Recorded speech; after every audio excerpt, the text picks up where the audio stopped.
Nem tudo são rosas no futebol português. É uma expressão popular portuguesa adaptada por mim para introduzir o episódio de hoje, sobre um dos acontecimentos mais negros da história da seleção nacional. O protagonista é Ricardo Sá Pinto, apelidado pelos adeptos do Sporting como o Coração de Leão, mas que se deixava levar em demasia pelas emoções, mostrando uma intempestividade que iam além do aceitável no futebol. Falamos de um caso que manchou parte da carreira do avançado, tudo motivado por uma agressão ao selecionador nacional Artur Jorge. Venham comigo a mais uma viagem no Míticos FC.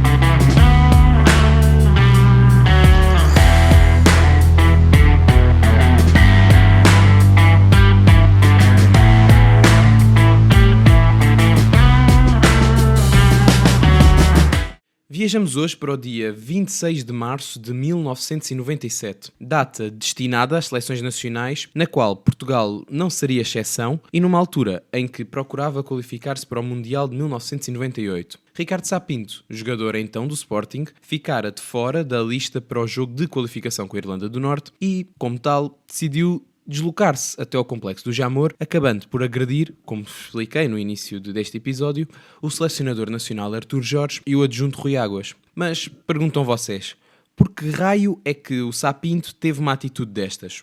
Inicialmente estava previsto a convite de Joseph Wilson, na altura psicólogo e membro da Federação Portuguesa de Futebol, a ida de Sá Pinto à concentração para dar umas palavras de incentivo aos colegas convocados antes da deslocação a Belfast. O que não se esperava era uma mudança súbita de comportamento, motivado por uma notícia avançada naquela manhã pelo Jornal Record e pela TSF, que adiantava que o jogador do Sporting tinha ficado de fora por mau comportamento no estágio anterior. Então, pegando no seu Volvo azul escuro, Sá Pinto apareceu no Jamor, dirigiu-se ao túnel de acesso ao relvado e agrediu o selecionador nacional com 2 socos e outros tantos pontapés em seguida. Quando se preparava para deixar as instalações, Rui Águas aproximou-se do carro do avançado, reacendendo os ânimos, já que ia em busca de satisfações, consumados então em novos atos de violência, agora captados infelizmente pelos jornalistas. De acordo com a imprensa, como falei, de uma notícia avançada pela TSF e pelo Jornal Record, a ausência de Ricardo Sá Pinto deveu-se ao facto deste ter adormecido no estágio anterior, o que o levou a perder parte da observação de um vídeo de preparação para o amigável com a França. Além disso, na véspera do particular seguinte, com a Grécia, terá lesionado o Sérgio Conceição, chutando em seguida a bola para fora do campo, depois da dura do selecionador nacional. Fontes próximas da seleção diziam ainda que Artur Jorge considerava Sá Pinto era uma pessoa com atitudes de menino birrento, prejudicando assim todo o grupo de trabalho. Quis interpelá-lo para saber o que é que lhe ia na cabeça. Enfim, isso que é inqualificável, é uma coisa que passa todas as marcas. Também reagiu e ele saiu pronto, de maneira agressiva, mas não se passou nada. E antes se tivesse passado só comigo, gostava. Infelizmente não foi o caso. O que eu tenho para dizer só é que lamento por ele só, lamento por ele. Minutos antes, Sá Pinto já tinha agredido Artur Jorge, uma cena presenciada por várias pessoas. Vem direito ao bar, pergunta-nos onde é que está o Artur Jorge. Nisto, eu mais um senhor da Federação dissemos que ele ia ali, aí é umas coisas de 20 metros, ele dirige-se ao Artur Jorge, o Artur Jorge vai para lhe estender a mão para o cumprimentar, ele dá-lhe um murro e um pontapé e manda o Sr. Artur Jorge ao chão. Nisto vamos a correr para separar, aí não aconteceu depois mais nada, vimos que o Sr. Artur Jorge tinha um hematoma, estava todo sujo no chão, e levámos o Sá Pinto depois junto das cabines, onde ele se sentou num banco, quando meteu as mãos à cabeça e viu que estava, começou a dizer, ele lixou-me a minha vida, ele lixou-me a minha vida, anda um gajo a trabalhar para isto e não sei o quê. Comentários dele que eu não me apercebi mais bem. Depois do treino e em conferência de imprensa, ainda eram visíveis as marcas da agressão na face de Artur Jorge, mas o selecionador nacional desvalorizou o caso. São situações que não, me parece que nesta altura não têm nenhuma importância. Vamos discutir, na minha opinião, aquilo que é mais importante para mim e para nós, para a seleção nacional, e parece-me que é uma situação, é um assunto fora da seleção nacional e não tem nada a ver com este jogo lá fora. Consumada a agressão, era a altura de apurar responsabilidades e daí surgiram versões contraditórias sobre o que terá verdadeiramente acontecido no Jamor. Alguns dos presentes explicavam que Sá Pinto tinha agido de forma premeditada. Porém, Ricardo Sá Pinto tinha a sua própria versão dos factos. Sá Pinto explica-se em entrevista hoje ao Independente, uma entrevista já lida aqui por Pinto de Almeida. Sá Pinto defende-se justamente com a tese do insulto. Foi insultado, por isso respondeu. Em várias passagens da entrevista, Sá Pinto repete essa ideia. Que fique claro, diz ele, a minha agressão ao Sr. Artur Jorge foi provocada pelo facto de ele me chamar filho da puta. Ele, Artur Jorge. Contrariando o relato de uma testemunha, Sá Pinto afirma que foi ele quem estendeu o braço para cumprimentar Artur Jorge e a resposta foi o insulto. Qual é o português que não teria feito o que eu fiz? Pergunta o jogador do Sporting. Sá Pinto desmente qualquer ligação entre a ida ao Jamor e as notícias dessa manhã sobre os motivos do seu afastamento da seleção. Sá Pinto revela que foi o psicólogo da seleção quem lhe telefonou, convidando-o a visitar a seleção antes da partida para a Irlanda. Assim fez, justifica. Sá Pinto está disposto a pedir desculpa pelo que fez, mas só se Artur Jorge retirar o que disse. Quanto ao regresso à seleção, o jogador do Sporting tem a certeza de que isso vai acontecer, mas não com Artur Jorge. Até à decisão, a questão do insulto foi preponderante na possível sanção, já que reduziria o castigo a ser aplicado a apenas 5 meses. A defesa de Ricardo Sá Pinto usou como argumentos o facto de existir imprecisões no relatório pedido pelo vice-presidente da Federação, na altura o Sr. Alberto Silveira, ao Conselho de Disciplina. Imprecisões essas, como a ideia de que a agressão tinha sido pelas costas e que Rui Águas teria sido o apaziguador do lamentável acidente.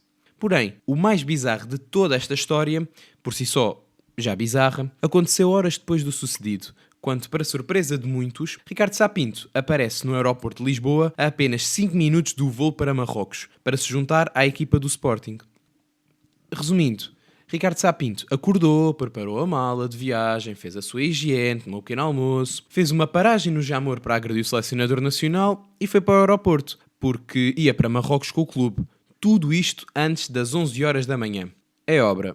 Após o sucedido, Ricardo Sá Pinto foi multado pelo clube, pagando uma multa de 40 mil euros por lesar a imagem do Sporting e foi ainda obrigado a pedir desculpas tanto à Federação como a Artur Jorge.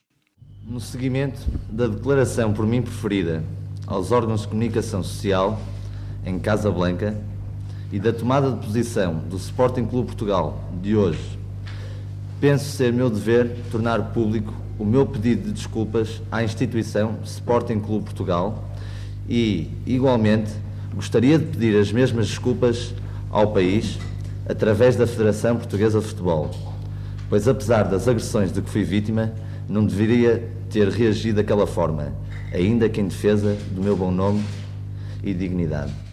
A reação da Federação foi idêntica, abriu um processo disciplinar ao jogador que iria entre os 3 meses e os 3 anos de suspensão de toda a atividade desportiva na Federação. A posição para já reservada do Conselho de Disciplina da Federação, um conselho que já tem, aliás, entre mãos um processo disciplinar solicitado pelo vice-presidente para as seleções, Alberto Silveira, que logo após um incidente no Estádio Nacional acabou por, de uma forma bastante acentuada, punir severamente a atitude de Sá Pinto. Hoje, o Sr. Selecionador Nacional foi agredido. Isso é inadmissível, é uma falta quase que não tem qualificação e vai ser alvo da parte da Federação Portuguesa de Futebol de uma atitude que espero venha a ser exemplar. Sá Pinto seria ainda naquela época suspenso por tempo indeterminado de competir pela Federação Portuguesa de Futebol. A Comissão Disciplinar da Liga aplicou castigo idêntico, mas desavenças entre o Conselho de Justiça da Federação e o Conselho Disciplinar da Liga permitiram o regresso do avançado aos relevados, o que levou à admissão em bloco de todos os 5 juízes do órgão disciplinar da Liga. Um dia depois do regresso para concluir a época 96-97, seria dispensado dos trabalhos da seleção na campanha rumo ao Mundial de 98, não se voltando assim a cruzar profissionalmente com Artur Jorge. Entre decisões e recursos, a decisão no caso Sá Pinto ficou tomada, com o jogador a ser suspenso pelo Conselho de Disciplina por 1 ano. Foi o maior dos castigos aplicados no futebol português. O Conselho de Disciplina confirmou que Sá Pinto tem que cumprir 12 meses de castigo. O Conselho de Justiça da Federação Portuguesa de Futebol não aceitou o recurso apresentado pelos jogadores. Jornalista José Mateus. Os argumentos do recurso apresentado por Sá Pinto não convenceram o Conselho de Justiça da Federação, que confirmou a pena aplicada anteriormente pelo Conselho de Disciplina, 12 meses de suspensão ao jogador. Decisão tomada hoje pelo Conselho de Justiça e por unanimidade. O Conselho de Justiça confirmou a punição do Conselho de Disciplina, embora com uma ligeira diferença de fundamentação, mas a pena mantém-se exatamente igual. O recurso em termos de punição acabou por não surtir nenhum efeito. Isto é, manteve-se exatamente a mesma punição. Pinto Monteiro, presidente do Conselho de Justiça, a confirmar a pena de 1 ano de suspensão a Sá Pinto, uma decisão tomada hoje pelo Conselho de Justiça. Os argumentos do advogado do jogador, Lourenço Pinto, não fizeram vencimento junto dos conselheiros. Impedido de competir em Portugal, Sá Pinto não teve outra solução e mudou-se para o País Basco, mais especificamente para jogar com a camisola da Real Sociedade. Em entrevista, anos mais tarde, ao Observador, confessou que só foi para o País Basco porque o castigo internacional seria apenas de 6 meses. Mas esta acabou por se revelar uma estratégia infeliz, já que a FIFA adotou o castigo do Conselho de Disciplina. Ou seja, tanto no estrangeiro como em Portugal, Sá Pinto ficaria suspenso de todas as competições por 1 ano. A Real Sociedade mostrou-se otimista quanto à absolvição, algo que não aconteceu. Sá Pinto cumpriu o castigo durante toda a época 1997-1998, com o acordo entre os bascos e os leões a ficar só fechado quando o internacional português voltasse a jogar. Sá Pinto fez 3 épocas na Real Sociedade, tendo apontado 6 golos em 70 jogos. Sobre os restantes intervenientes, Rui Águas foi suspenso por 3 meses, com pena atenuada por altos serviços prestados ao futebol português. Anos mais tarde, Artur Jorge desistiria da queixa em tribunal contra Ricardo Sá Pinto. Este foi mais um episódio do Míticos FC. Espero contar com vocês todas as sextas-feiras no Spotify e no YouTube. Vemo-nos no próximo episódio.